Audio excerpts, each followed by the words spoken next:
Tu en as marre de répéter 10 fois la même chose à tes équipes. C'est le problème numéro un des dirigeants de PME et de TI. On croit former, mais en réalité, on s'épuise à réexpliquer sans arrêt. Dans cette vidéo, je vais te montrer comment transformer ta formation pour que tes équipes deviennent autonomes dès les premières semaines sans que tu aies besoin de repasser derrière elles. Et tout ce que je vais te montrer, on va voir un plan en 6 étapes que tu peux appliquer dès aujourd'hui. Mais alors, comment créer une bonne formation? En premier, il faut aller sur le terrain, aller voir tes collaborateurs, tes opérateurs et regarder comment ils travaillent, comment font-ils les process au quotidien. En deuxième, la SOP ou la JOPED. SOP qui veut dire Standard Operating Procedure, et c'est la fiche complète du poste.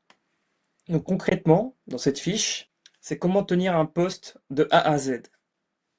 Et la JOPED, c'est une tâche critique.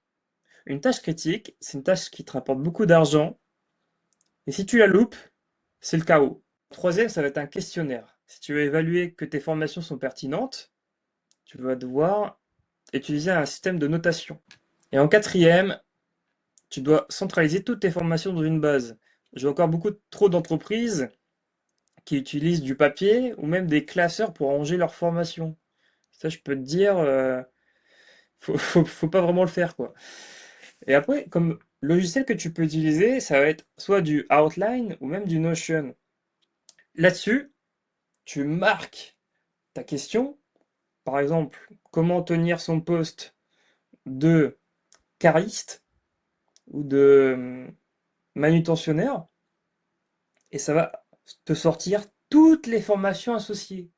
Super pratique, hein. Et en cinquième, mise à jour régulière. Comment tu peux former tes collaborateurs au fur et à mesure si tes formations, tu les mets pas à jour. C'est pas possible. En sixième, petit bonus que je te donne, utiliser le module e-learning. E-learning, c'est une formation en ligne où ça te remplace un formateur. Donc ça te remplace potentiellement un poste. C'est une formation qui regroupe tout ce que je te dis.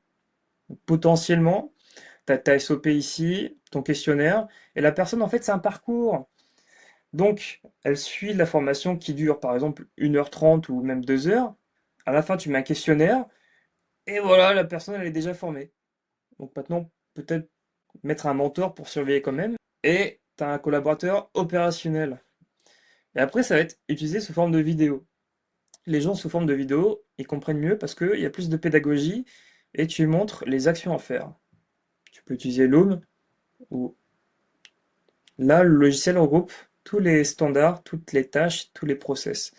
En fait, c'est comme une trame et c'est super facile à faire dessus.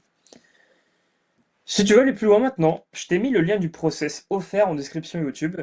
Moi, c'était Alban et je te dis à très bientôt.